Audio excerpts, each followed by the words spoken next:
Hi everyone, welcome to our video session for this week. We are going to be speaking to Brittni Schroeder. Is that Schroeder? How do I pronounce that? Schroeder. Yeah, Brittni Schroeder, the founder of the Compassion Club. And before we get started, we would love to introduce you to the people who are on this call right now. I will start with myself. I'm Shivani, one of the co-founders of Impaction. I'm based in Chicago, and I also work at Chicago Public Schools. Sukanya, do you want to go next? Yes. Hi everyone, I'm Sukanya, one of the co-founders of Impaction, and I'm based in Dallas, Texas. Alan, would you like to go next?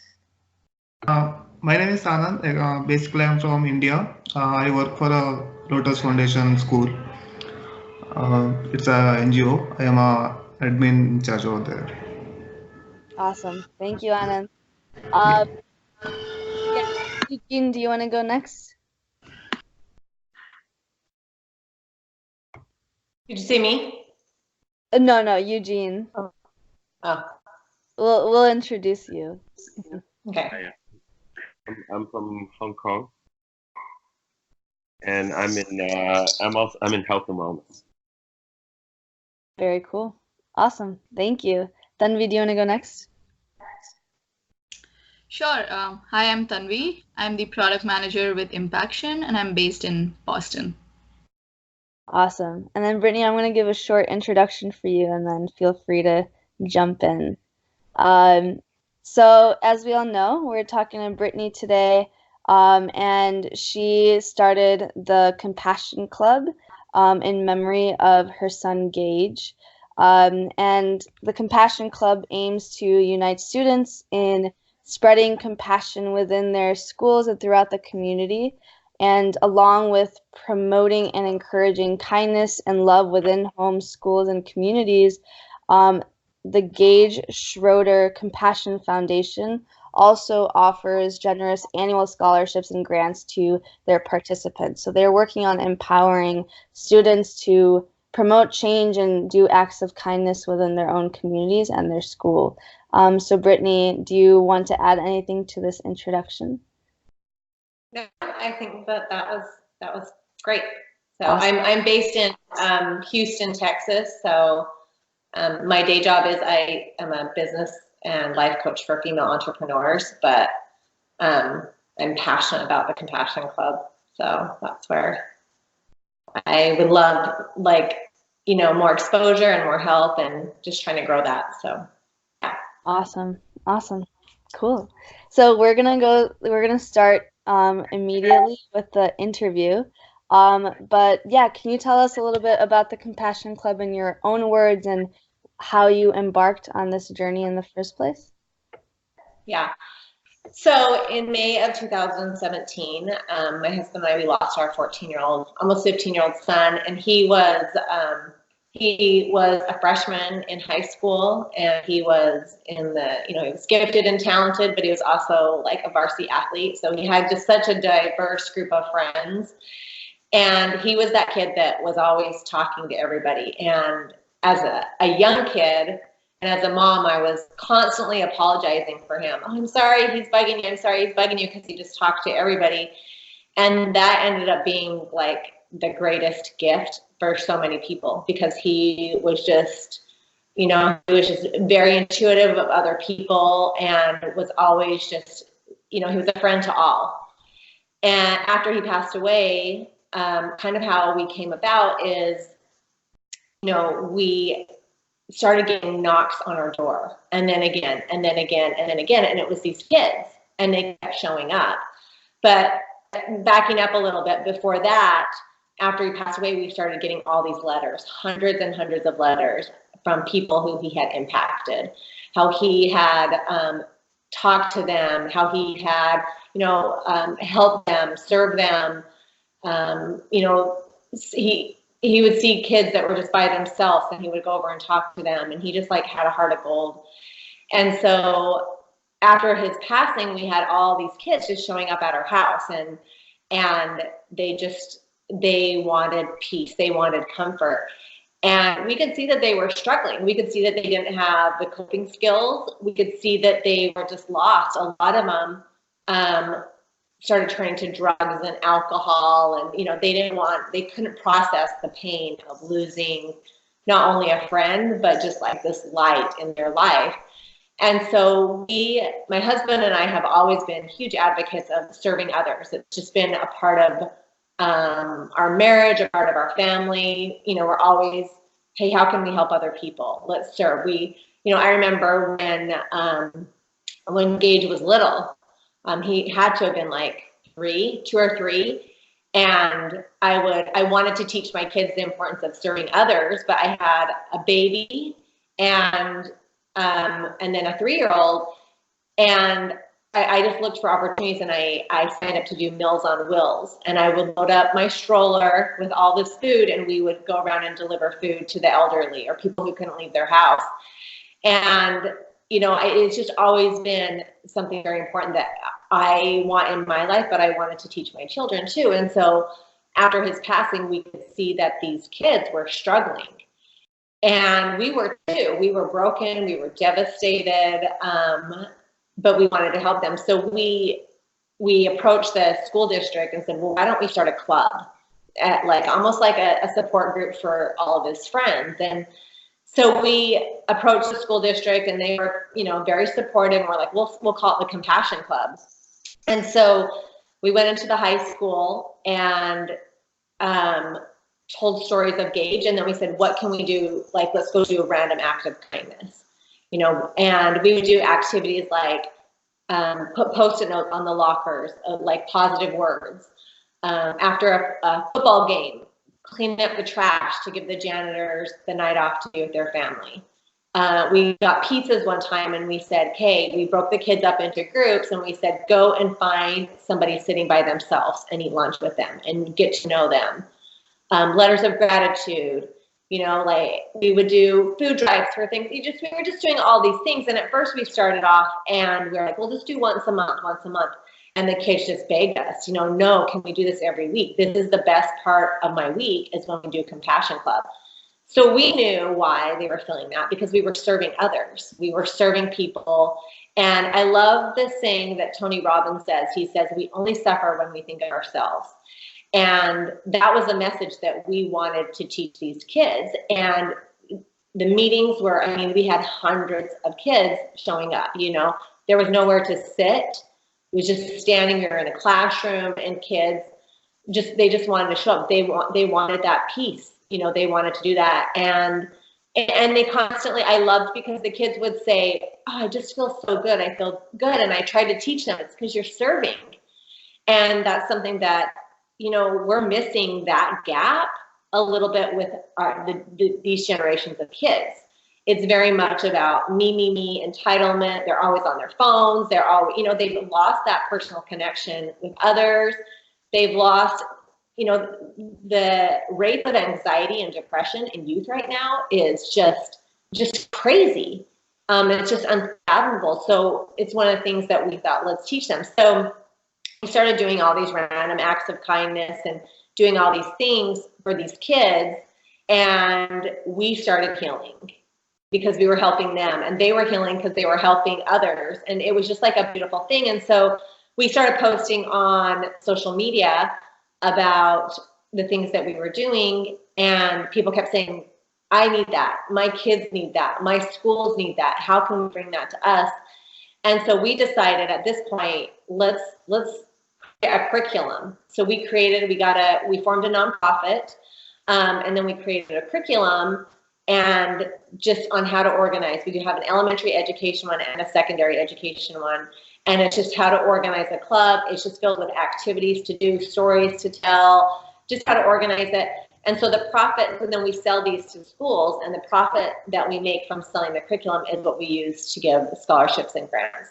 So it's just been like a very, very beautiful thing to see the kids, just how we saw them so happy to serve other people, doing things that are good.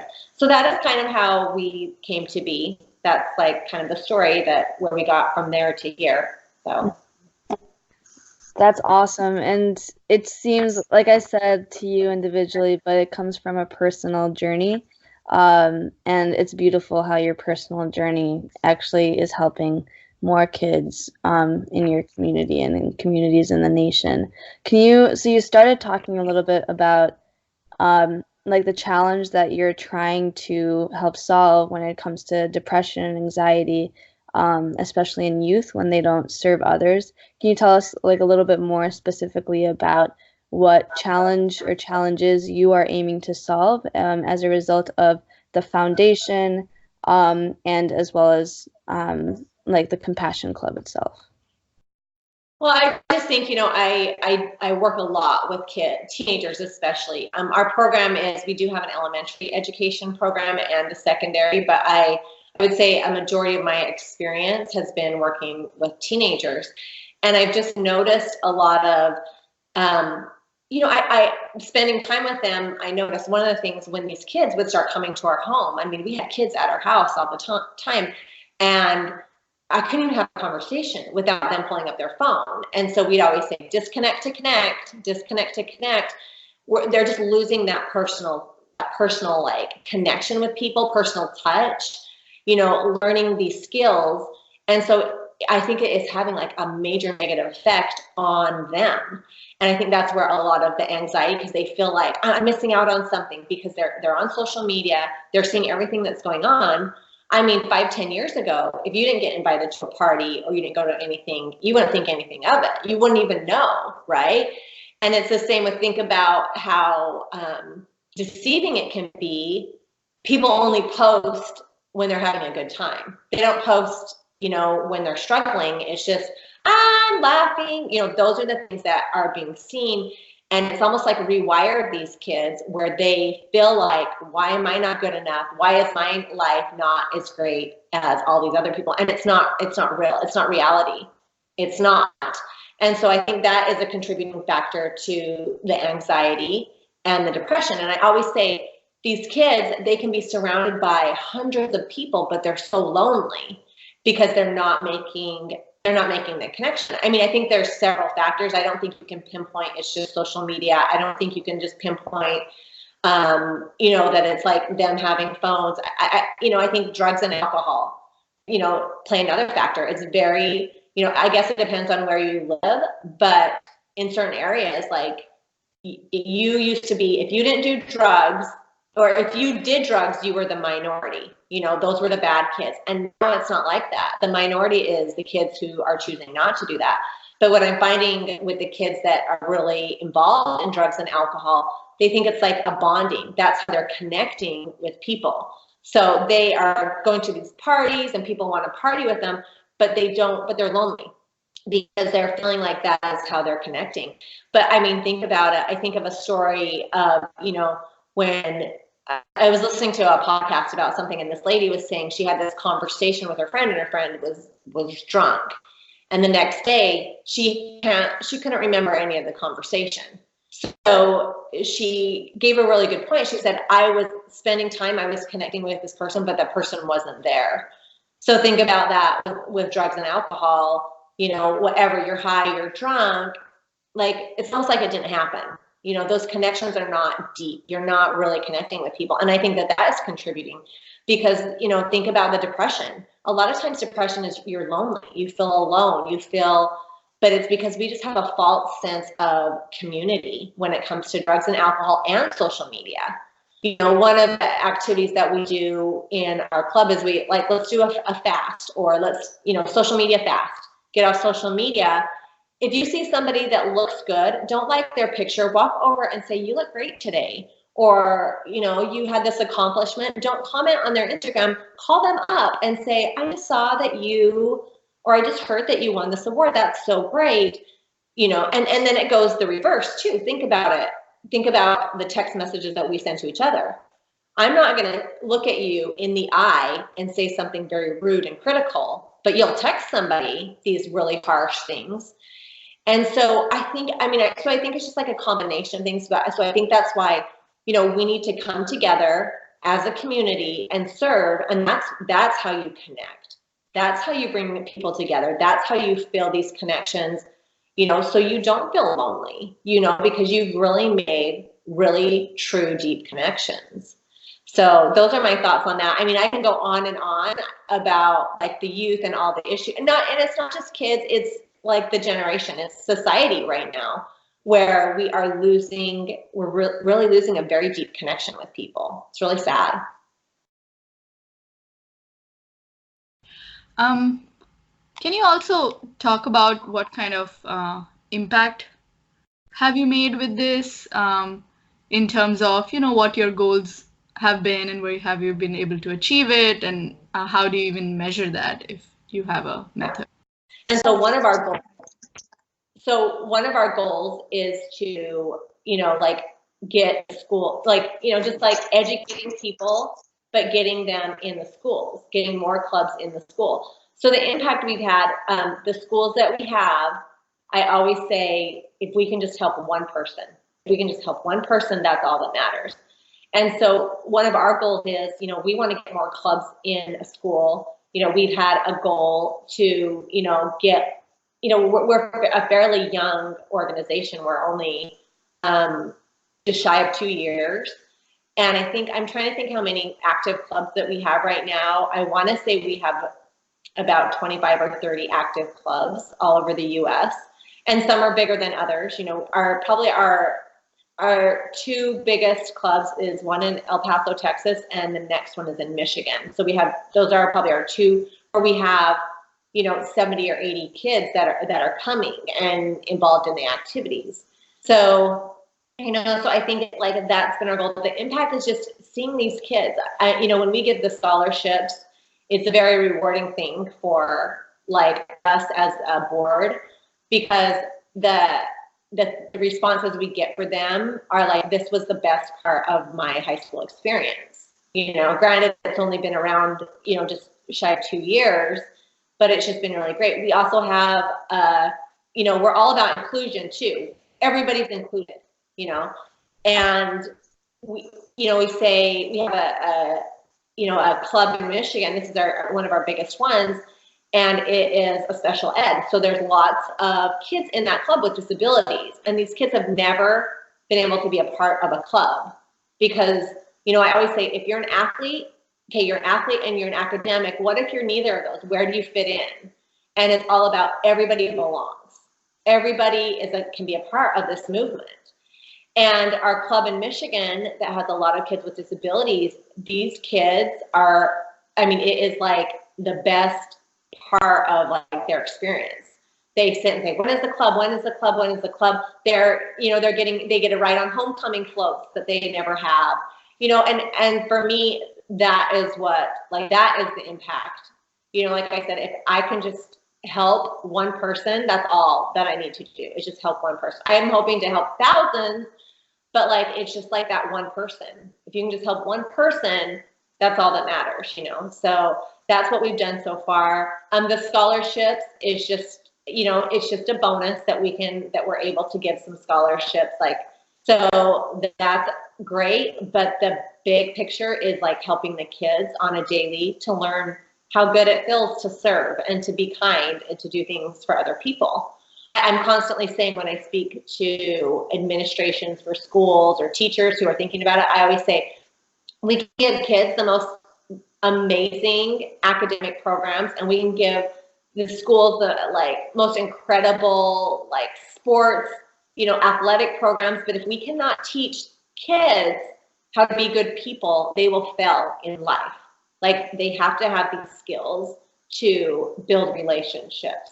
Who cares if you have a ton of money? Who cares if you're a star athlete? But are you going to be happy when you don't have good, healthy relationships? So I think that is that's one of the things we really push for is we have to teach these kids that they're not getting it for some reason or another. So that's kind of where we're at right now with that. Yeah, thank you. And I think one of the things, especially in the social impact space, is around qualitative data and trying to understand, are we covering breadth or depth of data? And for you, at least, it seems like it's depth. It's based off of impact on the individual, which is huge, which I think the social impact space can overlook at times. So what are some of the challenges that you have faced as an entrepreneur and in your journey?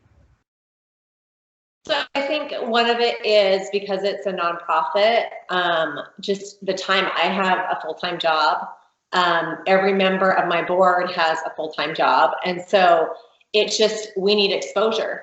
You know, it's finding the time and the support. And, you know, it's hard because, like, you know, we'll do a big fundraiser. We try to not do a ton of fundraising, just we're busy, but, you know, we'll do it, but it's hard because, like, we could take some of that money and, like, throw it into marketing and all that, but we want to give it to the kids. So it's just finding a balance between how do we get exposure, how do we get people to know that it's there without, you know what I mean? It's like we do a fundraiser, we have that money, it has to last us the whole year, and it also has to, we want to give scholarships too. That's everybody's biggest challenge, time and money. I mean, that's pretty much everybody's is, you know, like, we need more time, we need more money to do a lot of these things we need to do, but it's exposure. Like, we need to get exposure. I know how to get exposure. That's what I do for my job. You know, I help other entrepreneurs, but it's also like, it has to be a commitment. And you know what I mean? And so just getting exposure. We just need to get the word out that, hey, this is available. You know, we have this great curriculum. It's working. Kids are thriving, you know, so that's definitely our biggest obstacle right now. Can I ask you specifically about the curriculum, like the design, planning, the content? I haven't gotten a chance to look into it yet, but can you tell us a little bit of what the curriculum comprises of and what we can see if we were to buy it? Yeah. So, and I'm happy to send you guys a sample so that you can see it. But so I'll tell you the secondary curriculum. So how it lays out, it first talks about how to organize it. So it's a club. But like anything, you can also use it as a resume builder for colleges. And that looks really good on a college resume, that you are a part of a club that, you know, is in that, you know, in that area of, you know, kindness. And I mean, a lot of colleges and universities look for diversity, and not just you have good grades, but that you are doing other things, especially those types of things. So the very first part of it, it talks about why we started it and our mission statement, and then we talk about how to organize it. You know, there's different ways you can organize it. You can do a president, you can do co-chairs, and then we just talk about different roles that you can have within your club. You can have a historian who can take pictures and post on social media, or just keep track of it. A business chair, just various roles that you can have. I mean, it's pretty much any organization has various roles, and so we've kind of just implemented that into a club setting. So kids can have responsibility and do certain things that will help them as well as help the organization. So it talks about that. It talks about how to communicate best. We have, you know, we've put in there a few apps that we've used that really help you to communicate with members of the club, and basically just like the step-by-step on how to organize it so that you have success in it. Then the actual curriculum, then we talk about the scholarships that we offer. We have a few different scholarships we offer because we do a Compassion Club scholarship, and that is that you have to be an active member in the club to receive that, and then anybody can nominate them. And then another one we do is he was a wrestler, he wrestled, and then we have a scholarship that we give to not necessarily the best athlete, the best wrestler, but the one that had the most character, the one that was a good leader regardless of their skills, but just showed up, good sportsmanship. So we have that. And so it talks about those types of things. And then the actual curriculum, it starts off with, it gives a quote, and we have 12 different values that range from courage to forgiveness to compassion, kindness, charity, gratitude, the big ones. And then, so those are the values. And then for each value, we break it down and we give a quote, and then we have a story that is like, that has to do with that particular value. And then we have just a list, a ton of ideas of activities you can do that will support that value. And then at the end, we have just more ideas, like ideas to fundraise, ideas for just fun activities. And then we also include online, we have a ton of free printables. Like we'll do a fun activity. So once a month, I also, just to support the curriculum, because once you've gone through it after a year or two, you've told the stories, you know, but we do monthly newsletters where we tell, here's a story, like an inspiring story, and this is what the club does here. So the curriculum is not, you can use it, but it's also just more of a support too. Like you can do whatever you want with it. You don't have to follow it, but this is like a guide and like inspiration. So that is the curriculum for the secondary. The elementary, it's a little bit different. We have, you know, different activities, printables. We have children's book. We talk a lot about disabilities. So we have a whole section in the front about inclusion. And then we talk about how to educate kids on certain disabilities. So that the kids are aware. We felt at the high school, the secondary level, they didn't need that as much, but when they're little, that's a good thing to teach kids about is, you know, people are different. People have different, you know, struggles or different things that they deal with. That doesn't make them good or bad, it just makes them different. And, you know, just like including everybody, having people be a part of, you know, the club. And then again, we just have like support. We do printables, you know, online they can download free printables for each activity, coloring sheets. So we've made it so there's so many different activity ideas that we've made it so you can make it, you know, it depends on who's doing it. If there's a teacher who doesn't want to do very much, they can print a printable and it's color a sheet. But then there's activities that take a little bit more effort. So that's our curriculum, the makeup. It's about, I'm trying to remember, they're like 70 pages long. It's full of like a lot of really good content and ideas. So like I said, it's geared towards it can help them, you know, give them ideas, or it will do everything for them. It just depends on the individual that's running the program. So that's the curriculum. That sounds awesome. And were you in, you were probably part of the team that developed the curriculum. Who else was a part of the team? So we had, yeah, we had a team. We had a lot of educators were in there, a lot of teachers. We had a counselor on there. There was quite a few people in there, and we just kind of bounced ideas off each other. You know, there was some administration in there that, you know, helped us like give us ideas. And yeah, a lot of the stories, a handful of the stories are about Gage and some of the letters that we received or things that, you know, stories about him when he was growing up, some of the things that he, you know, had done. And so, yeah, a lot of it. And then there are other just like random stories that we just kind of compiled together and written. So it was a labor of love. It took us about a year to get it 100% like where we felt good about it. And we're still constantly like, oh, we could add this, or let's change this, or let's improve this. So, yeah. Awesome. So now I'm like, you told us about your challenges, you told us about your impact. What is the future? So what are some of your short-term goals that you would like to achieve? And then I'll ask you about your long-term goals after that. Yeah. You know, our short-term goal right now is we do a fundraiser. It's a memorial wrestling tournament in El Paso. That's where we lived before when Gage passed away. So that's where we have a great community support. So this will be our third annual memorial tournament. So we try to raise a bulk of our money at this tournament through sponsors and donations. So that's kind of my short term. That's what I have. That's the eye on the prize right now is what we're working towards. And then just, you know, getting just exposure, just, you know, I'm constantly looking for opportunities to collaborate with others who have the same target audience. You know, we're trying to get noticed. So I will collaborate with them, you know, or just looking for opportunities to just share the message, just talk about, hey, listen, there are things out there. I think a lot of it is just educating. I think a lot of people don't realize how bad it's gotten in some of the schools and with the youth. So a lot of it is just educating, saying, hey, these kids are struggling. How can we help them? So.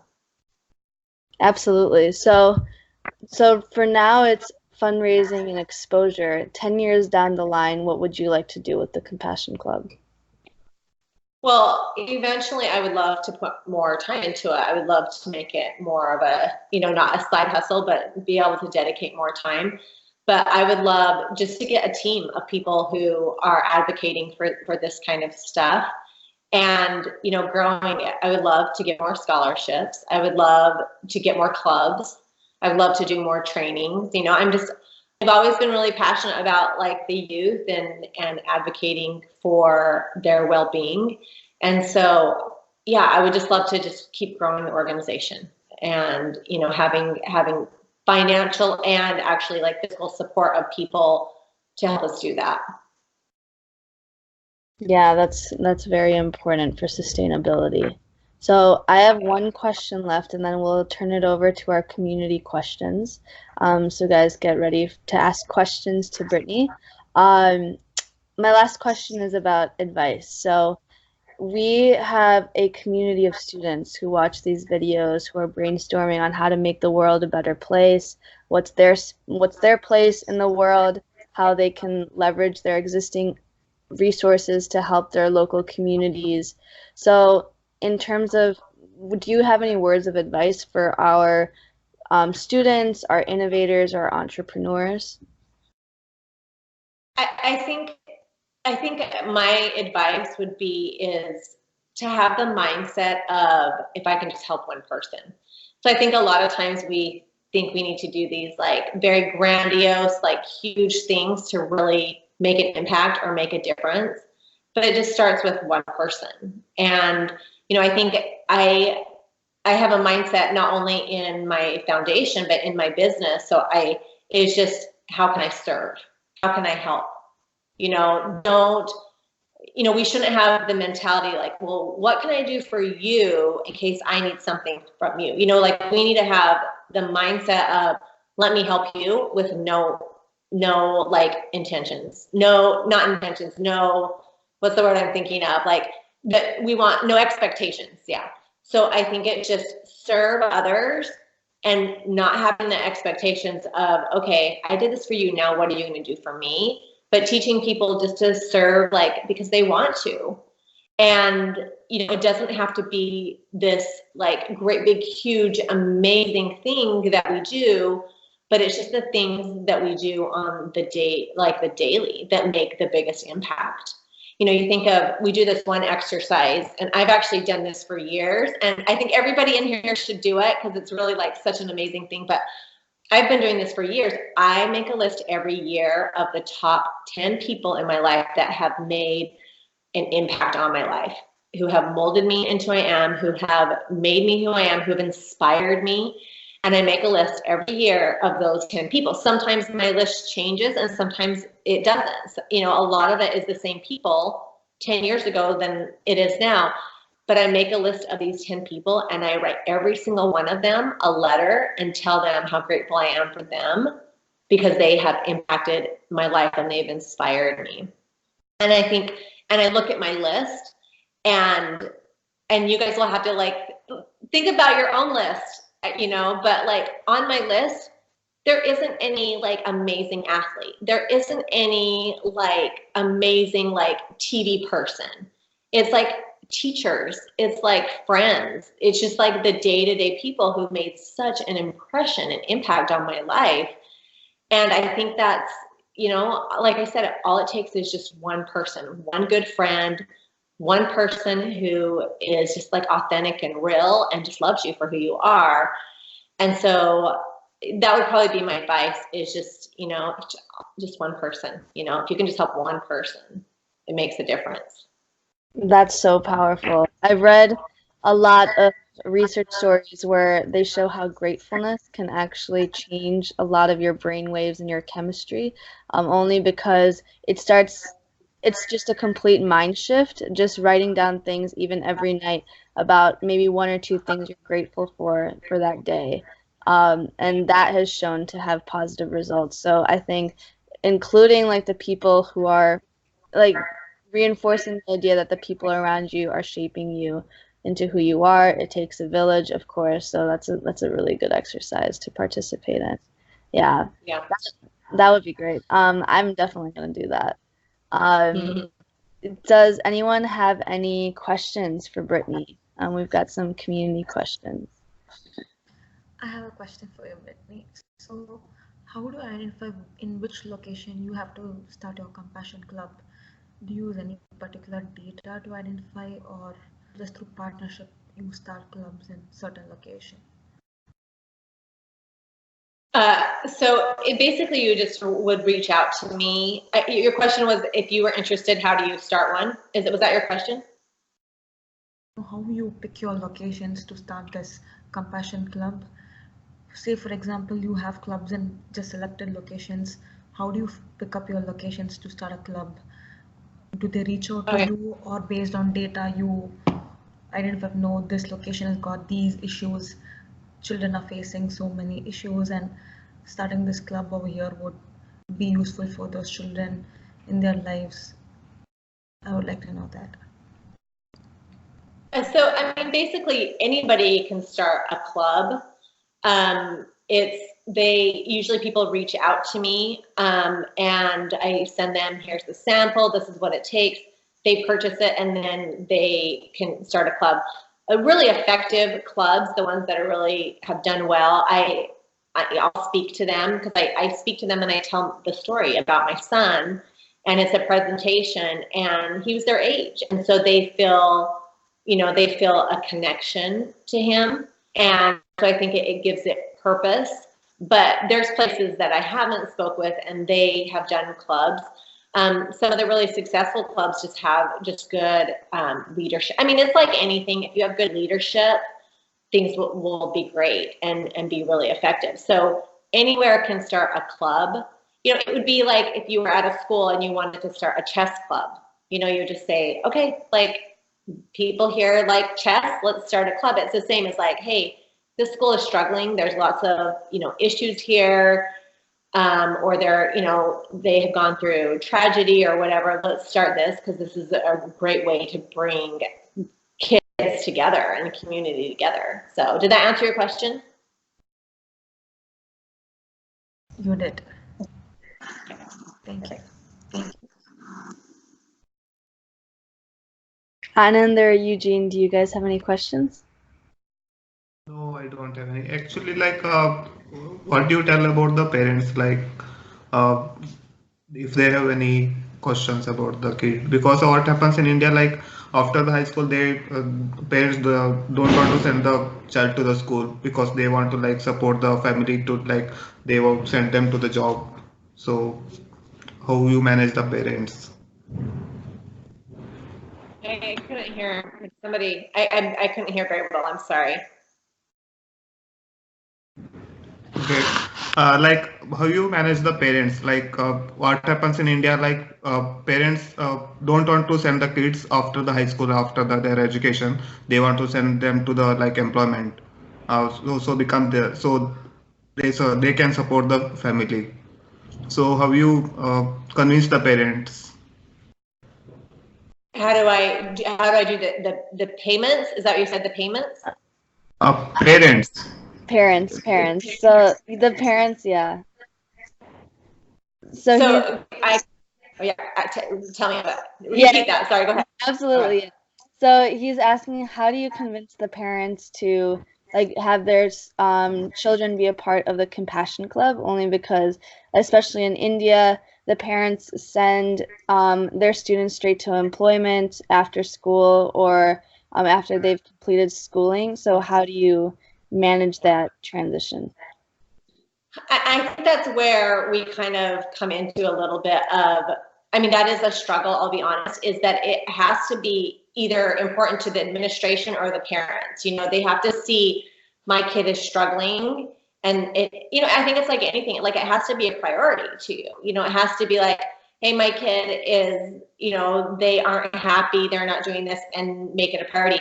A lot of the clubs do it, especially in secondary ed when they're like in high school, it's during school. So the one when we first started it at my son's school, it was during lunchtime. So people would bring their lunches and we would do it. A lot of schools have, especially high school, it's hard because they, like you said, they either work or they have other things that they're doing. So a lot of high schools do it during school. They have a time during school that they do it, or they do it during lunch, or even before school. I do it at my daughter's elementary school, and I go before school and we do it.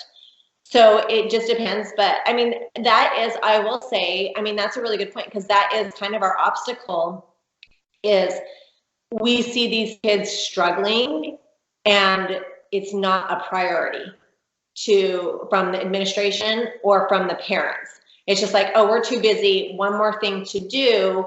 And we're just like not seeing, that is a struggle. It's not a priority. Emotional health, and, and I think, like, even when I grew up, it was just like, okay, just deal with it. You're struggling right now. It's fine. You'll grow out of it, but it's not the case these days. Like, kids are not, like, they're not getting over it on their own. And so, it's teaching them these important skills at an age where they can recognize, like, okay, I feel better because I'm doing something good. So I will say that is a struggle, but it's just, it has to be important for either the administration or the parents, or we can't move past that. That was a great question, and yeah, typically we don't end up thinking about, especially in India, because the family is so, like, everyone has like a role in the child's upbringing. So that question was great. Eugene, do you have any questions or comments? And you might be on mute, so I'm just letting you know. No? No? Cool. I think he's speaking. Hi. Hi. Yeah. Hi, yes. Sorry, I missed bits and pieces of it. So the idea is that you're motivating kids to form clubs in school and to vote for people who are outstanding, and then give them a grant. Is that what you do? That's like just a small portion of it. The main thing is we are just teaching the kids, like, core values of, like, compassion, kindness, gratitude, and then we do activities that support that. So that is the bigger piece of it. The scholarships is just the kind of the added bonus to it, but it's more just, we're putting clubs in schools that are encouraging kids to do things for other people, just, learning values that will help them the most in their lives. So how would I export this to Hong Kong? Like, how would I export this to Hong Kong? So we have everything's digital. So if you're in Hong Kong, everything we have is, we can a PDF. We have we have it uploaded to different sites where it can be, you can just flip through. It's like a magazine. You just flip through it on your thing. So I've never shipped it to Hong Kong or India, so I have never come up against that. But we do have everything that is digital. A lot of our stuff is, we're constantly sending updated like material too, and that's all digital. So yeah, that's how we do international, I would say. And do you charge schools for this? Yeah, so we charge, the curriculum costs $500, and all that money goes back into the scholarships. So if, we have given around $20,000 in scholarships and grants. So anytime a school purchases a curriculum, and a lot of schools, as far as funding goes, they have budgeted for these kinds of clubs and programs. A lot of times this is included in their budget. Another thing we've done is it can be a write-off. It's a tax write-off. We're a nonprofit.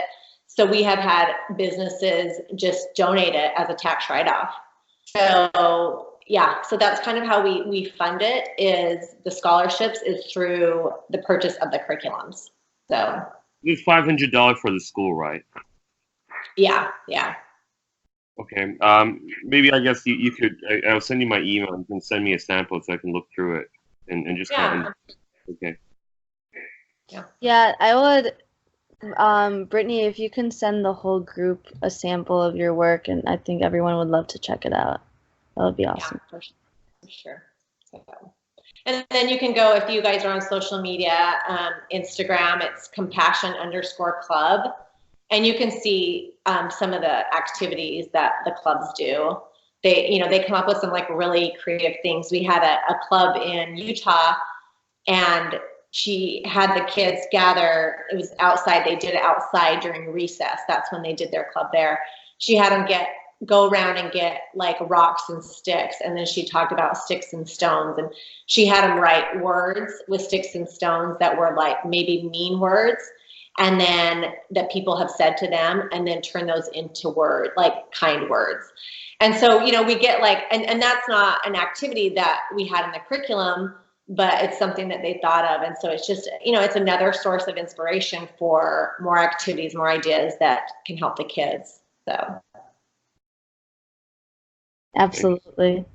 I had one additional question. Oh, how many clubs do you have is your curriculum in right now? Or not curriculum, but how many clubs do you have in general? Active clubs, I'm not sure the exact amount, but it's close to 30. I can tell you more of the states, but then we have various clubs in different like cities and states. So we have Wyoming, we have several in Utah, we have Pennsylvania, several in Texas, we have one in Missouri, one in Kansas, some in Michigan. So we kind of are just all over the place. Washington, so. That's awesome. Very cool. Yeah. Okay. So. I think, does anyone have any last questions? We're about to wrap up. Going once? Going twice? Mm-hmm.